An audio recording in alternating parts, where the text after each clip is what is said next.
All right, what's up, guys? This is Shay, and on this episode of What's Your Reins, we got Bennett Maxwell here. He's a lifelong entrepreneur. He's a mental health advocate, and he even started a war right here in Utah. He's a disruptor, and we're excited to chat a little bit and get into the details. This should be a good episode.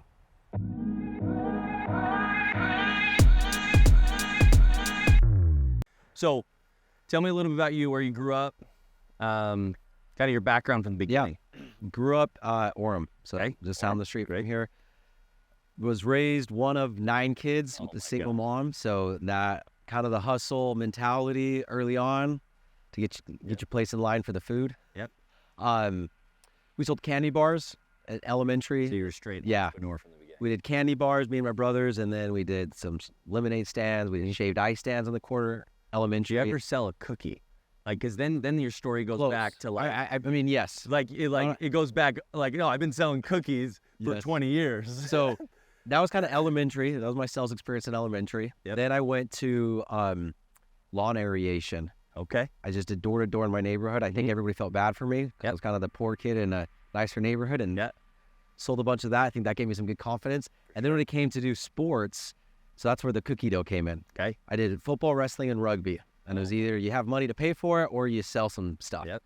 So I went door to door and I sold cookie dough for both wrestling and rugby. Oh my goodness. So yeah, that was, and I was always like the number one seller for those products. And then for Mountain View, we did the Bruin cards, starving student cards.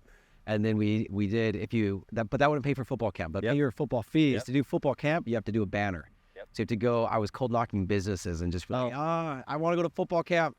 If you pay $500 and includes this banner and we'll put it up, and I have no idea if anybody sees it. I don't know what my sales pitch was, but I sold it. I was the only one on the team that sold the banners. But it paid for everything. Crazy story. So you were Mountain View. Yeah. And those cards. Yesterday, true story, I get a phone call from my wife, and she goes, hey, there's a kid here wearing a red shirt selling some Bruins cards. Do you have any cash? You only could take cash, no Venmo. And I'm like, what kid doesn't have Venmo nowadays, right? And so she finds $30 and gives it to him. Okay. I'm like, okay. She calls me 10 minutes later. She's like, the bastard sold me an expired card. It's like, this is from 2021. He just sold me. And so my wife is one of those people that's like, you don't cross her. Yeah. So she went down the street. Found him, yelled at him, got her money back, and then he still went to another door, and my wife runs up, and it was like, he's selling bad cards, but it was crazy. We were in Mountain View, because we live in that area, so we're in that same area. Bruin cards. At the same time, what I was telling him, I was like, don't be too hard on him, man. Like, yeah, he's probably doing some shady stuff, but that's a hard skill to... I had somebody come to my place just 2 days ago, and he's like, can I clean your garbage cans? I'm raising money for soccer. Yeah. I thought he had like one of those trucks or whatever, and I was like, sure. How much is it? And he's, I don't know, it was gonna be like $30, I think, for 3 trash cans. I was like, sure. He goes, okay, where's your hose at? And I was like, it's right there, man. Help yourself. He just went in. And then he charged me 40, but I was like, whatever. Maybe he just didn't know the math, because he didn't tell me 30. He was like, 20 for the first, or 15 for the first, and the second it's 10, and the third one's anyways. And I'm like, whatever. Which is hustle, though. So it is. I'm like, that's literally what I did. So right now with Dirty Dough, we actually have a wholesale side that we're doing as well. Yep. And that cookie company, the cookie dough company, isn't around anymore that I used to sell cookie dough. They went out of business, I heard, in COVID. Yeah. So we've developed, and this is part of our nonprofit as well, the Life is Sweet, which does the mental health wellness centers, but it's also focused on empowering people through entrepreneurship. Awesome. So it's like, that could be our give back. We'll do that at cost, and then all the proceeds go to the school. Teaching that skill set is so I did Vivint. So I did obviously served an LDS mission, did Vivint, then then I got into solar. So I did like the whole solar game and ran teams. Oh, there you go. Oh yeah, baby. Get in. And what I always tell people, because I didn't graduate college, I always tell people, I'm like, because I had that skill door to door, I never actually felt that I needed a degree, because I only looked at it as like, oh, if something happens, I can always go out and knock doors. Yeah. And that's one of my biggest things to kids. I'm like, just go. Like, I'm not saying it's going to be the best thing in the world. It may be a terrible experience, but if you can get through 2, 3, 4, 5, 6 weeks of this, you'll have a skill that you'll never have to, if you got family and kids and something happens, you go knock doors, knock a door, sell something.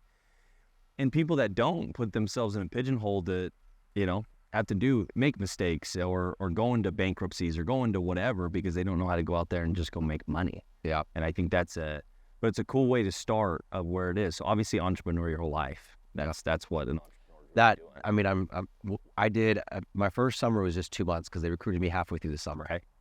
And it went really well. And I was like, oh, this is super easy for me. Yeah. I mean, I studied like hell, read every sales book. I had every objection memorized before I even knocked the first door because that's just like big into the education, like being a professional with it. So the second summer, I had the bright idea. I was like, okay, well, I've done 2 summers. Yeah. I'm going to go lead a team now. So I recruited 40 dudes that moved from Utah to North Carolina, all first years. Okay. And I've still not even started a summer, man. And it was fun. Brutal. But I think I had so much success because we were the number 1 team. I was the number 1 sales rep, despite being just all rookies. All brand new. But I recruited based on communication. Yeah. It's like, what do you want to do? Yep. If you're in college, what do you want to do? Okay, how are you going to do that without being an expert communicator? Yep. And that's what I believed is. Sold on the skill. I sold on the skill. On, hey, yeah, we're gonna go try to make some money, but you're this skill that's huge, and that it really is the skill. Like now, I'm a big believer of that. Being into boardrooms and being in things at this point in my career, I'm sure you've been able to experience that, especially a lot over the last year. Is if you don't know how to communicate yourself, or you don't know how somebody else communicates, like it's huge. Me and my dad were just talking about it too. Is like if you don't know what an eye, when people are rolling their eyes or those facial expressions, like you don't know. Neil Tyson deGrasse, he's a scientist. Amazing, right? He shared something the other day that I was like, oh, I got a 10-month-old girl. What do you do with all of his kids to help them realize? Because a lot of times scientists, analytical people aren't as good at communication. So he's kind of an odd one because he is super smart, but actually a really amazing communicator. And he said, one of the things I teach my kids is we watch like really well done comedies and we watch it on mute. Just to analyze body I language. work with my kids and he's like, it's usually about 8, 9, like they won't do it any younger. Or, there's obviously an age, we're not going to sit there at 18 years old doing that. But he's like, there's a window and we play a game. And what I say is like, what emotion are they right now? Like, what are they trying to do? And they're like, oh, he's angry or he's happy or he's sad or whatever it is. And what he's like, what we're doing is helping them understand that it's not what we say, it's how we say it, our facial expressions. And I'm like, man, if I'd have learned that. Like, I think we picked it up as I, knocked enough doors, you pick it up, you're like, oh, body language. But man, that communication to know how to read is the difference between, making 50 grand, making $1 million. Yeah. I think that's the number 1 skill. And then the second is probably just not being afraid of those no's. It's like I did pest, then I did satellite, then Vivint, the smart home, then solar, and then I started a solar company. And it's like I've knocked tens of thousands of doors. I've gotten tens of thousands of no's and FUs. And it's like, oh, it doesn't really matter anymore. It doesn't matter. And if you get in that mindset of, everyone's got their own way of going through the no's of where it is, like how many no's can I get today, not how many yeses I can get today. But what I felt, and you felt in door to door, it's like if you can get out there and get the one, that's all you need. Like that's all I tell my guys. Like I just go get the one. If you have to sniper that one, if you have to go where every car is just so that you can get to talk to somebody and get to that. My best days knocking, I did solar as well, and I started in generating leads. And it's those days, if I get 1 or 2 early, I'm coming home with 7, 8, 9. But if I couldn't get that first one till 4, I'm coming home with 2 or 3 leads. Like, it's just not going to happen. And so that mindset, and it's just confidence. Yeah. If you can get the yes, then it's like, I don't care if you tell me no, because I'm going to go get a yes. We did that with Vivint. I always knocked in California. I only knock on ADT signs. Yeah. Because, I don't know if I like security. But if you're already paying for security, I could for sure sell you a smart home system for the similar price. Just flipping you. But they're always in contracts. I mean, not always, but for that first sale, it doesn't matter. It's like, I'm going to get paid $700. It costs you $600 to get you out of this contract, and I'm only going to get paid $200 next week. Like, I'm going in the hole. Doesn't matter. Like, I'll write you that check. Momentum. Anybody who's selling those 300 plus accounts, they're spending 10, 20, 30 grand and just writing people's contracts off, and it's that momentum. It is mindset, and you've got to be able to get the rhythm. And when I was in Texas, I built we'll switch it up. When I was in Texas, there you go. Keep going. It's a little harder. There we go. We'll switch it up. When I was in Texas, I built a door knocking team for solar, and none of these guys were like LDS guys. So I'm coming like they have no background, and this was a new journey. We tried to recruit LDS. We just couldn't as much because of the mission, or we'd find people that have already done it. But I remember my first day, this kid rolls up, one of my first days, and the recruiter hired him. He comes out in a Ford Crown Vic. He has no license plate. There's no registration. He comes up, and he is tattooed from top to bottom in gym shorts, and he's knocking doors with me.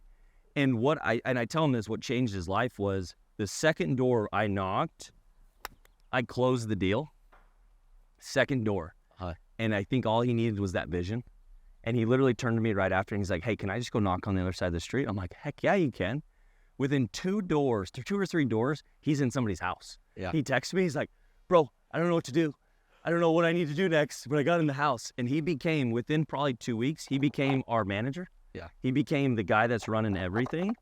And it didn't matter what he looked like or where his background was. Like, he understood it, and he caught vision, and he learned it. And that was, like, I still look at him, and I'm like, that's one of my favorite, like, if I call it players, like you're a coach, and he's one of my favorite stories, because we just gave him a platform to go change his life. And I think he was better than I was for sure.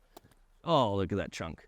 Better than I was right off the get-go. Yeah. So you did Vivint, right? So what was the last thing you did before you got into Solar. Okay. I did a summer, and every year, I guess with the exception of 1 year, I stayed with Vivint for a year and a half. Okay. And I knew, making so I worked for Altera, which was Aptiv, for 2 months. Yeah. Then I switched companies. Okay.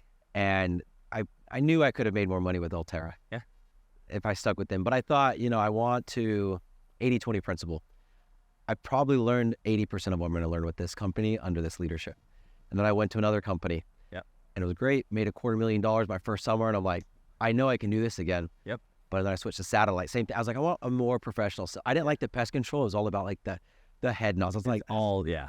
Yep. that's a bullshit sell. That's not a real professional sell. So I was like, satellite's a little higher. It's not going to transition you into anything else. For whatever reason, I had in my mind medical cells. I was like, that's a professional cell. This isn't helping me if I want to get into medical cell devices, which I never did. I did satellite, and then I went to Vivint. I just did satellite for 1 year, and then Vivint, and I did do a year and a half of Vivint. And same thing, $250,000 each year, pretty easy. And I'm like, I know I can do this. I'm going to go do solar, because I thought solar is even a more professional cell than Vivint, which is more professional than satellite. Higher ticket more item. professional than pest control. Yeah, and so I kind of worked my way up. After a summer of solar, I'm like, I think I could do this. Kind of run my own division. So me and my brother teamed up, and we did a sales, just the sales and marketing portion. Yep. Moved to San Diego and ran that. It's awesome. So how did the cookie come into place? So obviously you're selling cookie dough. Yeah. And then you go and get a sales background. Mm-hmm. What was that? Were you still running the solar side when you started to have the idea? Tell me about. Yeah, it was. So I bought the company. Okay.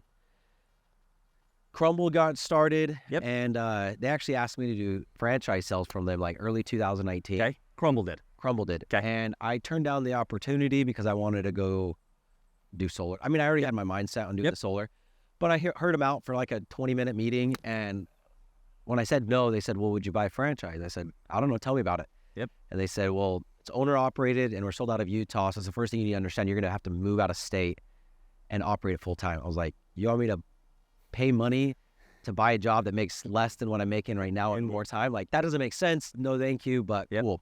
But that got my kind of mind turning on the Entrepreneur on the kicked in. cookies. Yep. So a buddy of mine moved to Arizona, and he was the first company in Arizona to do like the warm gourmet cookies, just out of his apartment.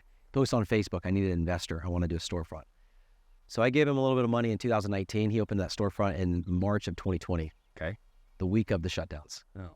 Yeah. So I was in San Diego running the solar company, and I said, hey, dude, let's franchise. I'm your franchisee. Crumble's out here now. They're crushing it. And I'd set myself up. My brother that I partnered with is 13 years older than me. Okay. And he bought a Signs by Tomorrow franchise when he was like 22 or 23. And that's all he's ever done is like entrepreneur stuff. Yep. So I learned a lot with him, and we did the stupidest activity in the world, the E-Myth Revisited. Have you heard of that? Yes.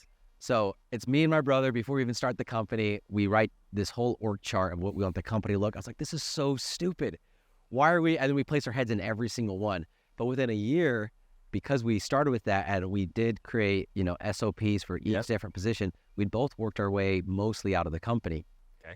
So a year goes by, and then I'm pushing this guy to franchise Dirty Dough as the franchisee. And he goes, you know what? he's like, I just want to get out of it. He didn't do any of that. He was still working the 80, 100-hour weeks in the store. So it freed up my time enough to be able to be like, okay, I'll give it a go. So I bought it from him in January of 2021. Okay.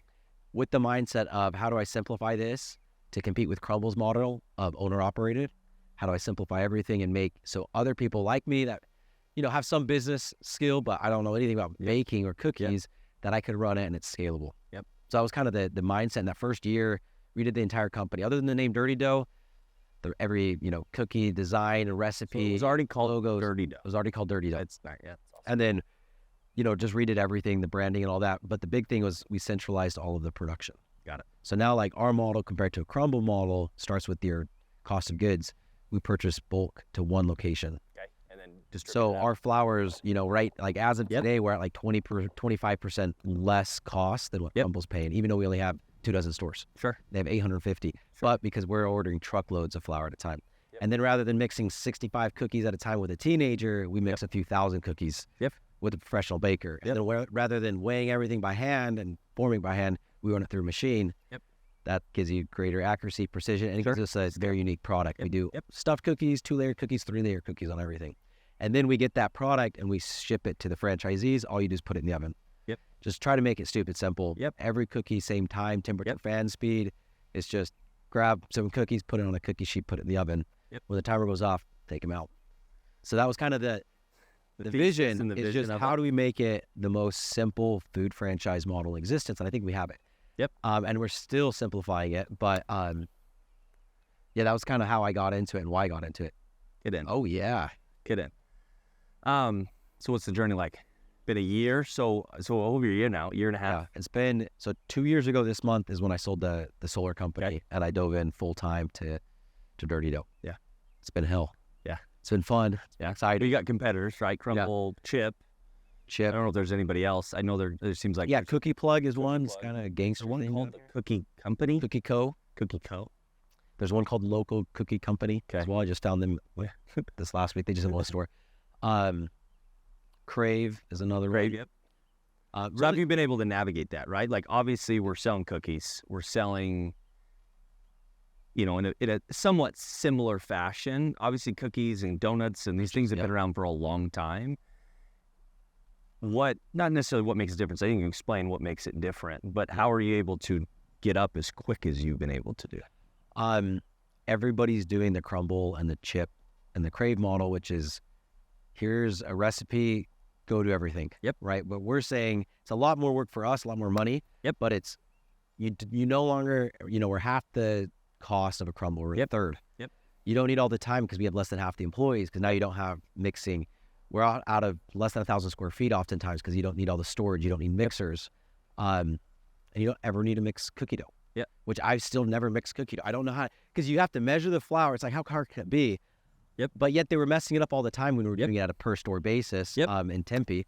Because you don't want to pack the flour because you need too much, but you also need to make sure there's not air bubbles. And if you make your cookies with 40-degree butter versus 75, the spread's different. They don't fit in your boxes anymore. If you mix a little too long, it starts to dry out, So we've taken that completely out. So which franchise do you want to buy, right? It's kind of a no-brainer. We've been able to, in our first 12 months, this came up in court. Crumble says, there's no way that these guys could have grown this fast because we are killing it. And we sold 41 franchises in the first 12 months and we sold 290. So we're 7 times quicker. And it comes down to, we stole their processes and what processes? Well, they scraped the bowl. We scraped the bowl. I kid you not. That's it. The transcripts will come out in a week or two, and you can read it. That's their testimony. You're gonna have like Italians out there like, no, we scraped the bowl 200 years ago. It has nothing to do with spending millions of dollars before we had our store open. Sure, it has everything to do with scraping the bowl for them. But that's a big key. And then the other thing is the team. I don't know what I'm doing with cookies. But I hired a CEO right when we franchised, so 18 months ago, and she did a company called Maui Wowie Smoothies and Coffee in 1983. So this is her 40th year as CEO of a food franchise or brand. She did that. First ever mobile franchise ever, which we do mobile franchises as well. So what is that? What is mobile franchise? So food truck. Food truck. You go to events, food trailer. Which makes it, I actually saw, you did one of the tournaments. I think I saw at least a food truck or something like that. Yeah. because our model allows that, where it's going to be hard for another company to do that because you have to make everything from scratch every day. Where it's like, no, we put it in the cooler, just pop it out of the oven. So that was another thing, like getting a CEO that's been like, hey, she's done this with her own brand, 650 plus open locations before selling, and then another brand, 80 locations in a few years, open operating locations, and then building the advisors. And we have a former CEO of Jimmy John's and a former Domino's investor, a former VP of Domino's, that did Domino's International, Europe, Middle East, Africa, getting the right people. How did you, so like I think obviously I run a wealth management firm. And so we help people with their money, but I always say to a lot of people, like I'm a brander, like I understand marketing, understand branding, I understand those things. When you're going in, when you have competitors like Chip, and I always think like Chip was the first one I ever ate here, right? Not Crumble. I think I've only eaten like a couple Crumbles ever, but is how do you go in and say, okay, as we come into a market like Utah, like I remember the billboards, like the cookie wars that happened, like how do you navigate when you're getting off the ground, but your business is getting known faster than you're having to keep up with the brand? Because like, that's something even as I've helped a couple firms and now my own, it's like you want to get known, but you also want to make sure expectations, like you don't want to just be known by everybody. And then now you have to create this massive fulfillment to keep up with the image that is putting out there. So how did you navigate that through all of that? It was billboards of, our cookie's so good, we're being sued or whatever. And then the cookie wars that are, every company here is having cookie wars with their staff. Yeah. And all of a sudden I'm like coming into Utah because I got back here and I'm like, what is going on? Like a cookie war. Yeah. And everyone wanted to participate like on LinkedIn. Like it was going viral on LinkedIn of all places. How did you, obviously great branding, but then to sit back saying, oh my goodness, how do we navigate this as this goes through? Because that's what it's easy to be like, oh, that's really cool. But like as somebody been in a position of leadership and having to navigate, how do you navigate that correctly with everyone kind of even attacking you as well? We're still navigating it. And it's not done yet. And it's pretty difficult. But the model that we have does allow for fast growth, and it does give a lot of benefits. Not without the headaches, but it's all about scalability, economies of scale. So it was kind of like, okay, well, let's strike while the iron's hot, So I sold a bunch. We're at 360 franchises that we've sold, and we're opening up, I think, quicker than anybody's opened up. So you sell them, and then you've got to come in and support that. Get them done. Yeah. So like how many, so you sell them, but you have how many up and running? We have 25. 25. And then it's tomorrow we have 26 and 27. And okay. So it's just going to about fall 3 a week. Yeah. So when most people are buying 5 territories, and they'll do, 2 within the first year, 2 the second year, and then 1 the third year. Yeah. So you put them on a development schedule. Yep. So that helps a lot, but also just processes.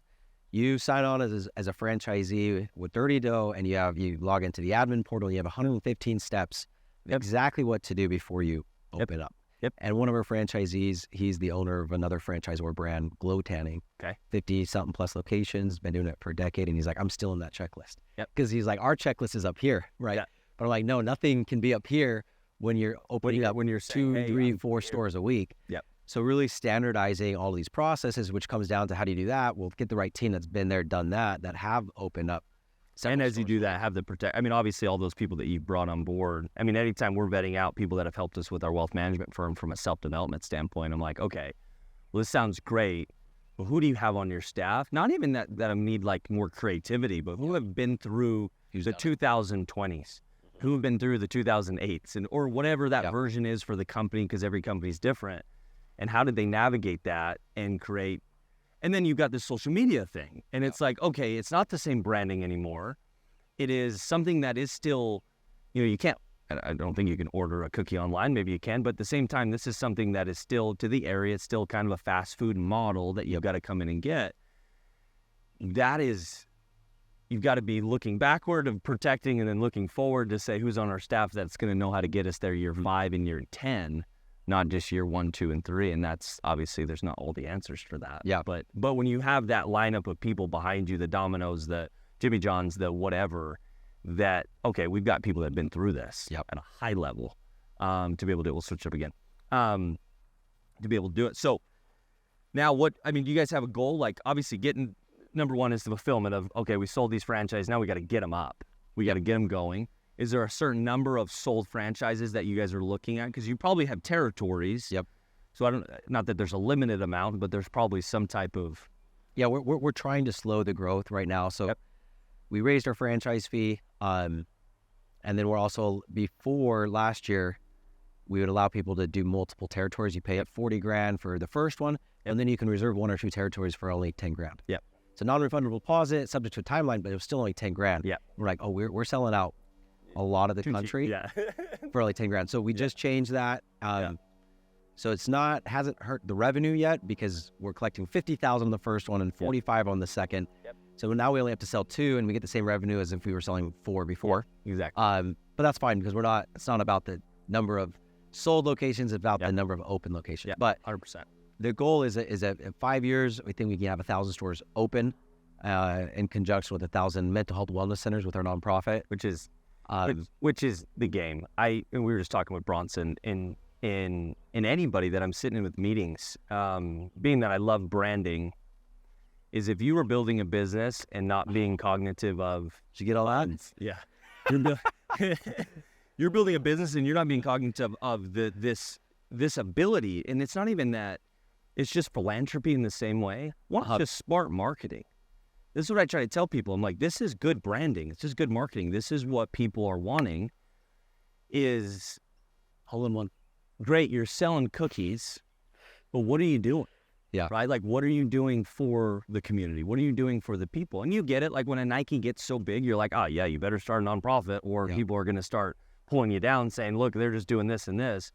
But I love that in the first year that's already been started because that's what I think. Like, when we started our firm, literally the second thing I did was start a foundation. Yeah. And I'm like, I don't know what this looks like yet, but in my opinion, of pure capitalism is that has to be in conjunction with a mission. Yeah. Like, what are we doing? At the end of the day, because that's the story. That is the story of why your cookies, not even just quality, that's important, and we obviously see that every day, but to last. Mm-hmm. To last through the ages, the 10 years, 20 years, it's going to be, okay, look, we've made all these cookies and these franchises, and we've employed people, and we've done all these incredible things, but look what we've done for these individuals. Yeah. That we've changed their lives, even if we build this foundation that helps one person, but that story can impact so many lives. And I'm like, people are missing it. Yeah. These big brands in Utah that have been here for a while that have had success. And I'm like, what are we doing next? Because you're just a logo on a billboard. Yeah. Like, what are you doing in the community? And so I thought when you said that, I was like, oh man, it's going to last a long time and it's going to make franchisees want to get in. There's going to be stories that come from that. And there's probably going to be employees that are going to benefit from a lot of what you guys talk about. So why mental health? So obviously, a few different reasons. Yeah. Is there any background of why? So the first thing was when I sold the solar company, which is, again, 2 years ago from this month. It was nothing matters until I get XYZ in my bank account and XYZ rental properties and residual and all of this. Health didn't matter. I got up to 310 pounds. No. So that I haven't worn a polo in a while. That's why it's maybe a little big because it's probably 50 pounds heavier last time I wore this. Yeah. Relationships with my kids, my wife, and it was just, when I'm working, and I'm going to always be working if that's what's needed, nights, weekends, until XYZ. So XYZ happened when I sold the solar company and felt great. Check your bank account, dopamine hit. Got it. But that doesn't last. The chemicals in that brain are only there for so long. Yep. So I quickly realized, I'm talking within 2 weeks, I started using the same excuses as I did before. I have to work, and I just set the next goal. Yep. So at that point, I'm like, what the hell am I doing? I started seeing a therapist, which was very weird for me. It was just a grind, going to go work. I grew up like not only anxiety and depression on your head, but headaches. I never had a headache. So I was like, just think happy thoughts and your headache will go away. Like, I was just an idiot. So now I'm seeing a therapist, which is a big 180. And it really shifted my mindset on, well, we know what we've heard. Maybe we don't know, but money's just a tool. We want money, but for what? And when you go and see a therapist, we want money for an emotional gratification, whatever that is. And that's what you do in therapy is you talk about the emotional side. And so you kind of bypass the money, which we focus on the money and then we get the money and then it's like, okay, well, this wasn't as fulfilling as I thought. Yep. So now what? Well, let's just kind of circumvent that and go straight to what is the emotion that I want that I think having a lot of money will have, whether it's time freedom or vacation or whatever, and let's just focus on that right now. So it's kind of a personal mental health journey, and I landed on joy and fulfillment. Yep. That's what I think I'm about. That's what I think most people are about. So the mission statement is my personal one, and then the company adopts. Yep. But it's to find joy and fulfillment despite life's dirtiness in ourselves and others. So Yep. happiness, fulfillment, you got to contribute to something greater than yourself. Despite life's dirtiness is don't wait to sell your solar company, right? It has to be had on a week-to-week, day-to-day basis. Yep. And then you have to focus on yourself first, and then let's help as many people as possible. So I adopted that just because of my personal experience. Yep. And then the second part was just not knowing what mental health was, but knowing the stats, having 2 daughters and a son that are young. I mean, 6, 4, and 2 right now. But again, 2 years ago, 4 and 2 and a newborn, and it's just like they're like hundreds of times more likely to not just report anxiety and depression, but hundreds of times more likely to go to the hospital due to self-harm. Yep. Like it's real, and it's like, what do you do? So I don't know. I started getting passionate about that because I'm like, I don't know what to do for my own kids. Yep. I need to figure that out. And I'm sure a lot of other people don't know what to do for their own kids. So that got me into like, hey, let's put a purpose behind it. Yep. And then dirty dough started to mean the dough is dirty because we focus on the inside of the cookie, more mix-ins. And then all of our cookies started becoming, every cookie has a filling or a 2-layer or 3-layer. And the messaging is, it doesn't matter what the appearance of the cookie is, right? It's still meant to be enjoyed. So it's representation of life. Yep. And so we started going with that, and it was just because that's what I wanted to do. And then now I'm seeing it as every business should do this. It's kind of 100%. I recruited really well to the pest control because everybody recruited off of money, and I recruited based off of skill. Yep. So if somebody didn't make the amount of money, it didn't matter because if they got the skill and they felt accomplished there, the money didn't matter. So now you're attracting people to your brand that aren't focused on money. They're focused on the skill or the give back, the joy, and the fulfillment, which is a lot more aligning. And it gives a little bit more leeway when we mess up, as we often do, right? Because it's like, well, we are going for a similar goal. Let's make an impact. And I've just seen, I'm like, everybody definitely should be doing that. Everybody wants to give back. But it has to be integrated to what the brand is, and that's why it has to start what you just explained in the beginning. And obviously you can come in later, but you've got to kind of do that rebranding and that refunctioning, and that's where I'm like, they're missing the mark, and I get it because it's stressful. You're gonna have to open up 100 stores, like 200 stores in the next little bit, but at the same time, it's keeping the right employees, keeping the right people, and I do believe, and I think some of it is just based on society. We've done a lot of incredible things to create our society, that we do have a lot of freedoms that people didn't have, but that obviously doesn't help our mental health. We're obviously realizing that that's not helping that. If anything, it's probably keeping us distracted, where back in the day when you're just building houses or you're going and doing things, you're kind of a one-track mind. And now we're a 1,000-track mind every day, and that takes us through these. This is what happened in the stock market right now. The volatility because of technology is creating massive volatility. Now, if you step back, it's still just kind of going the same directions it's always gone. You're just seeing massive volatility. But when you have that with mental health, this is a different story, because this isn't just money. This is your life. Yep. This is your if that gets down too far before you're coming back up, then we're in trouble. And I think kids are feeling that at a high level. And I think, but these brands, not just doing it to put it up on there and say, hey, we help, but to help in the investigation of what you've seen is not just funding it, but now being for your kids, of what you kind of said, being on the front lines of learning about it. Yeah. Because it's going to change. And Simon Sinek talks about mental health. He did really good with Steven, I can't remember him, but the CEO, the Diary of a CEO podcast, amazing. And he said, I don't like the word mental health because it's not getting to the D. He calls it mental fitness. And I love that. Because for me, like my head, I was like, okay, that makes sense. Like mental health is a thing, but mental fitness is something I have to do. I have to do something. I have to either with where I work, what I do to work out, or what I eat. I have to put fitness inside of this to be able to see growth.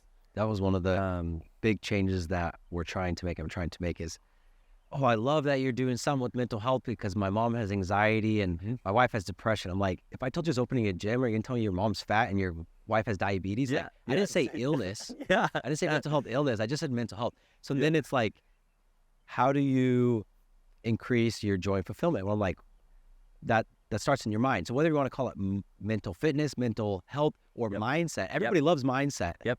Right. But mental health is kind of a taboo thing right now, and I'd love to change that or rephrase it. But it is about being proactive with it. You can't wait. And that's what he said. I think there's the real diagnosable things, right? That is very real. There's some genetics that happen to that, stuff we eat. There's some of that. But then there is every single one of us can go into one of these cycles of struggling, right? I remember people that I've known really, really for a long time that have always been great and happy, and then something happened in their life, and life changed. And I don't know if they're, have depression their whole life, but in this moment, they have a real depression, and there's something that's really happening. And what are we doing to help them get out? And I think most of it is, what do we do? I don't know what to do. Yeah. Right? And now we're in the social media where there's thousands, like, I have ADHD, and so like I watch one ADHD video, and now everything I get is about ADHD. And then I'm like, this is amazing, and then I'm watching it more, and I'm like, no, that's not that, right? Like, we're just starting to label it of like, that's what it is. I'm like, there were some core things that I'm like, yeah, that is that, but no, I think that's anxiety, or I think that's depression. And yes, they coexist all with each other, but and now it's almost going too far of like, just everyone, that's who their identity is now. Yeah. And that's where I'm like, okay, there is a little bit of that, and I get it, but at some point we're just human, and these are challenges that we have. Like, I'm not fat, right? Like, somebody that's fat, I'm not fat. That's how I am. Yeah. Right. So we can't label people that either, of like, oh, like my sister, she has depression. That's so good that you're doing that. And you're like, well, yeah, we should probably look at it a little differently than that. It's just trying to help people. How do we be proactive with it? Yep. So whether you have it or whether you don't, just like no doctors say, wait until you're obese to hit the gym. Yeah. Don't wait until you have a mental health issue. Yep. In order to start focusing on it. And so like our mental health wellness rooms kind of address both of those things. One, you have to understand it. What's ADHD versus anxiety versus depression versus just being sad or down or happy or whatever. Yep. And so these rooms, the first thing that kids do when they come in, and they're only in there for like 10, 15 minutes, but it's identifying their emotion. I didn't know what emotions were in high school, so I identify, I think this is anxiety, and then on a scale from 1 to 10, I think it's a 7. And then the second thing you said was, then what do you do about it? Yep. So and then you put all these activities in there, science-based activities on what can potentially help. Yep. So someone with ADHD, you go in there with an anxiety level 7, throw in some headphones with a guided meditation, you're probably leaving with an anxiety level of 8 because you're like, that didn't work. No, yeah, because I could not do that. I could not do that. But maybe you go in there and you learn that, right? And then the second time you go in there, you're like, okay, I'm feeling anxious today. I'm gonna do a different activity. I'm gonna do a breath work session. Yep. That's a lot easier to focus on. Yep. Right? Or you do some binaural beats that it has different frequencies in the ears while you're doing that, and you're like, okay, that actually helped regulate it. Yep. And so you're learning what skills work and what skills don't, at the same time learning how to identify. And those are the two things that I'm and what I just went in that thought of just like, when you're going through your daily life, like obviously you're probably at a high level having to work a lot, and there's moments of my day of like, I'm going through those emotions, but I can't just snap out of it because I got the next appointment or I got the next person coming in.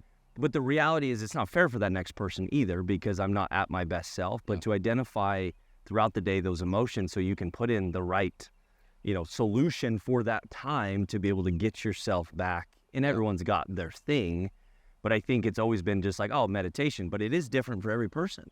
Some people are high strung and they're this way, and some people are here. Mm-hmm. And so it's not a one-all fix. It's identifying. That's why I love of having a room like that where it can start to teach them. Yeah. The science behind what's going on. The bigger the business gets, the more stress. Sure. And the more need. So like I do practices daily, and I have an ice bath in my garage, and I have a dry sauna in my garage, and I do a massage chair, and I look at bright lights in the morning to regulate melatonin and increase sleep. And then I have a full body red light thing. I'm like, I want to explore all of this because I need it now more than ever. Yep. But I didn't start exploring it until the stress really increased. So I'm like, oh man, I wish I could have done these. And like different Andrew Huberman, if you've ever heard of that. I've heard him, but Stanford scientist, and anyways, he's got a really good podcast. So I listen to all of his stuff and try to implement and supplement, and And there's so many different things that you can do. Like with 3 breaths, you breathe in through your nose till you can't breathe anymore. Then you try to get a little bit more air. And then you do a slow exhale. And you want your exhale to be longer than your inhale. You do that 3 times and your nervous system calms down. Like it's science that you can regulate it based on the oxygen levels in your blood. When you think about for like, obviously I think as you get older, you become more aware. Like I got to the point where I was running so hard that I'd go home and it affects your marriage and affects everything. Yep. And my wife's like, you spend all day here and then you come home and you're dead. And I'm like, I just got to check out because, my stuff is like, the only thing I knew how to fix, my struggles was like, I just got to go downstairs, put on a game or TV and not think about a thing in the world. Yeah. Now my wife's sitting here being like, I've been taking care of this kid all day and you're coming home and so there's that balance of, but it's because I need a break. She's like, I need a break. I know. But that place and those regulations should be throughout the day. Yep. So that there's balance throughout it because as much as I wouldn't think of it, there was probably an hour during the day that I could have done that. Mm-hmm. It just you have to be aware of those things. And so that's that breath thing. I'll do that maybe 2 or 3 times a day because it takes you 15 seconds. And again, I guess his reasoning behind it is you don't wait till you're stressed to do it. Yep. Every time, if you have a few seconds, if you have a minute, you do it 2 or 3 times, and so it doesn't build up. Yep. So you're kind of releasing that before and calming your body. How has being married, 3 kids, right? 3 kids? Yep. How has your wife helped you in the last year and a half? She's all with the mental health stuff, Yeah. with the business. Obviously, like everyone's got their She's thing, just so supportive of everything we've ever done together and moving around the country every single summer. door game for sure. But sharing the goals with her of like, so 2 years ago I made the goal. I just said, I'm not working past 5 anymore. I'm not working weekends. Just that's it. Yeah. And so if I ever do, she can hold me accountable. And I forget, Yep. every other month or every month, it's like, and she's like, hey, you said this, Yeah. and it just happened again. And it wasn't, I had a Vegas trip. Okay. I was going to fly there in the day. This was like 3 weeks ago. Fly there in the day. And I had the big bodybuilder I was meeting with, Flex Lewis, Yep. several million followers. And then the owner of one of the hotels and the Topgolf there. Mhm. And a dude that owns like 120 KFC franchises. And it's like, and a few other people. I had 5 meetings scheduled, and then also on the calendar says Mia's kindergarten graduation. Oh my gosh. I don't really think twice about it. I'm just like, I already had this booked. I have the car, the flights, all the meetings set up. And I'm like, sorry. So I told my daughter, I'm like, what do you want to do? We'll go on a date. What do you want? And we had it all planned. And then like the next night after that, my wife is just like, you can do what you want to do, but she's only going to graduate once. Yep. And so it just hit me. I'm just like, this is so stupid. Yep. So I texted out everybody, and I'm just like, sorry. And I told them the reason too. I said, this is my daughter's kindergarten graduation. Sorry for the mix-up. And then so I went last week or the week before that and met with everybody. I mean, I got 4 of the 5 meetings rescheduled. Yep. So me sharing the goals with her, and then her helping Accountability. keeping me accountable on making sure I do that has been really big. But that first year was kind of like, this is how I want to restructure my family life and my personal life. And honestly, it's freaking, I like working, and to cut off at 5 and not work weekends, I'm like, I'm bored. Yep. But that's also presented other, I guess, challenges and hurdles that I didn't, I feel like that's probably a sickness. Like I'm probably addicted to stress. My wife would say the same thing. I love chaos. I love chaos. And so it's like, it's actually harder to cut off at 5 o'clock, but I've been doing it for a good 2 years now. After that first year, then it was like, okay, I was 310 pounds May of last year. Yep. So 13 months ago. Man. And then it was like, okay, now I feel like I've really honed in on the personal family life relationships. Now I'm going to do the health. Yep. And I got a gastric sleeve surgery. Yep. There was, 28 and I had some mixed feelings about that, which was stupid, like some shame or some embarrassment or whatever. That was the best thing I did, and then just like personal trainer, getting on all the right supplements. I'm on testosterone, getting blood tests every month, like literally this morning. And then, so it's kind of, I was like, my life's a mess. Yep. Year 1, I'm going to do personal and family. Year 2, I'm going to do, without giving up personal and family. Now I want to do fitness. At the same time, the business has been thriving without me. It doesn't, if you have 50 or I don't know how many employees we have now with corporate stores and stuff, maybe 100, it's like, what is an 2 hours extra a day going to do? Yep.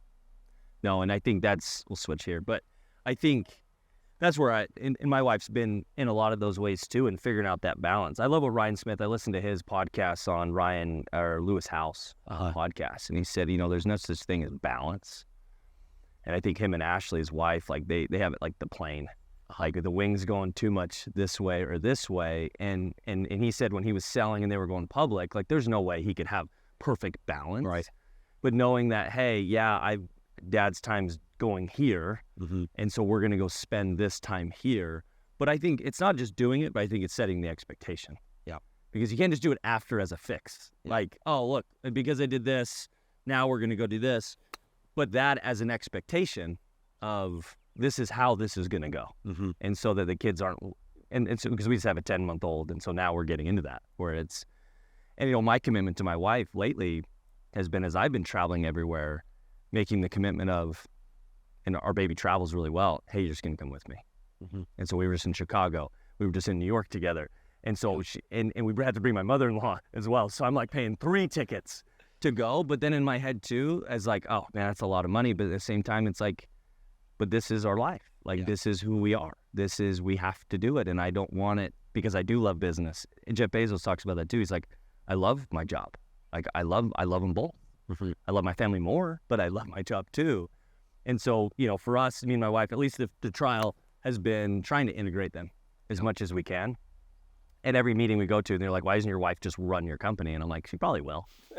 She's really Give good. it a few years. She'll probably will. They're like, I think she's better than you. And I'm like, yeah, I think so too. So it's been cool. Like she was in Chicago with us, and she was in the boardroom taking notes. And literally the guy was a business development firm that we're kind of meeting with. And he like turns to me and he's like, so your wife's like not in the office? And I'm like, no, she's not in the office. She's like, she needs to be in the office. Yeah.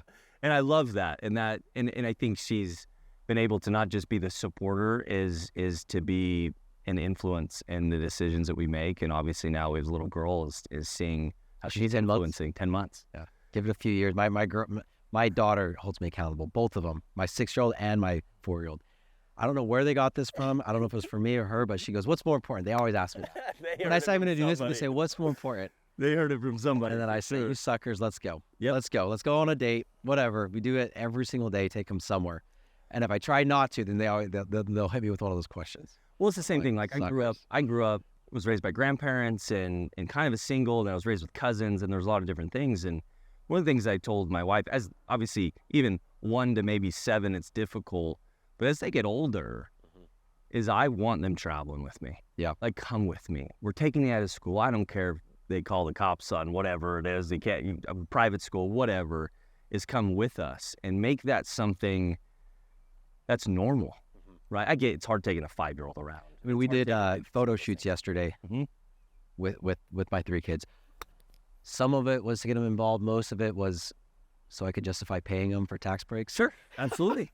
But they've been in Dirty Dough videos, and anyways, they do like to get involved even at a young age, or they'll follow me around, my 4-year-old. Yep. It's like, what are you doing? And she's in the corner while I'm in a meeting, watching, playing Fruit Ninja or whatever. Yeah. And then, what are you doing? And she's like, I'm working, because she's at work. So, but what they an love example, it. They love and it. I think that's one of those things me and my wife had conversations about is coming from nothing, coming from, you're one of 9, right? You have to hustle. I came from raising with grandparents. My mom was in and out of jail. My dad was working hard, trying to, we had chaos. There was just chaos, and we tried to do our best. And so as much as I don't want that for my kid, then I'm like, everything I am is because of that. Yeah. And so it's hard for me to be like, well, if we just give them everything, then they won't become or have the same opportunity. And I think the only thing is, we can't control everything in their life, right? But we can control experiences that they have. And I think that's so much more. And that's why it's like having them, because you may not see it, they may not understand it, but when they're older and they're like, yeah, I used to be with my dad, and when he was building 100 shops selling cookies, and that story is what they're going to probably pull from without you knowing it. Well, she's on life. Yesterday we installed her basket on her bike, and then she puts those little body armor drinks. Yeah. And she's like, I'm gonna start delivering these. I said, okay, go deliver them. She's like, no, I want to sell them. I was like, okay, go sell them. They said, sell them for $1. Yep. And she goes, no, I want to sell them for 10. And I'm like, I don't think anyone's going to buy, but go ahead and try. And she went and knocked like 3 or 4 doors. Oh. Nobody bought. She started crying. And I said, well, stop. Like, well, I've been talking about the confidence. I was like, no, just sell it for $1. She goes, but that's not fair. I want more money. Like $10. Like, why do you even want money? But she's trying to sell it for $10. And it's just like, anyways, it was a fun experience because she sees what I'm doing with business, and she wants to get involved. She wants to go sell something. She wants to go whatever. Which I've told my wife. I'm like, when we had her, everyone's like, oh, you want a boy? And I'm like, well, actually, after we had Rosalie's her name, like all that desire is like, I don't care. I don't care if we're boys or girls. Like, this girl will run the company one day. And my wife's like, no, you're not going to force her to do that. And I'm like, well, she wants to. That's what we're going to do, right? We'll see what it is. But I think that's the exciting time now of them seeing that groundwork. And even being in these types of podcasts and these things is for kids to look back on and see dad or mom in a different place, which is amazing. Yeah. All right, Bennett, like what is, I think obviously you got a big year ahead of you. 5-year goals. Where do you see Dirty Dough, yourself, your family in 3, 5, 10 years? Let's go with the 5. Okay, 5, and it's hard to know. And I am planning kind of a 5-year and exit the majority. I want to stay very heavily involved in the nonprofit side. Yep. But I'm really, I guess, proud of how I am with my family and those relations. So I hope, and my goal is to continue that. Yeah. The daddy-daughter dates every single day, no matter what. Yep. And I hope that the business, we can achieve those goals. More importantly, again, that give back. And I know everything's going to change, and more than anything, just being okay with those changes, because kind of the A-type personality that a lot of us entrepreneurs are, we want to control everything, and kind of settling into, okay, maybe we don't need to control everything. Maybe we can give out a little bit more, delegate a little bit more, and empower more people. One, I think having a foundation that can ground you. And I think that's when you have those missions. It's not just that it's good for the business or it's good for this or it's good for people. But you have grounding of like, hey, why are we here? Oh, this happens once a week. Yeah. I say, why the hell am I doing this? It's not worth it. I'm just going to sell and I'm going to retire. Yeah. And then I think, okay, what am I going to do if I retire? I would probably better people's life through joy and fulfillment, through mental health and entrepreneurship. Yep. And I'm like, oh, I'm doing that. Damn it. But it does put it in perspective, like, okay, no, and that is the extra drive, because the money isn't the extra drive. Yep. It's the joy and fulfillment. And I feel like what I'm doing right now is exactly what I would do if I had all the money in the world. Well, thank you, Bennett. We appreciate your time, and it's been awesome. Yeah, man. Playing on the range together, and we're excited to see what's going to happen with Dirty Dough in the years to come. Thanks for having me on. Yeah, for sure.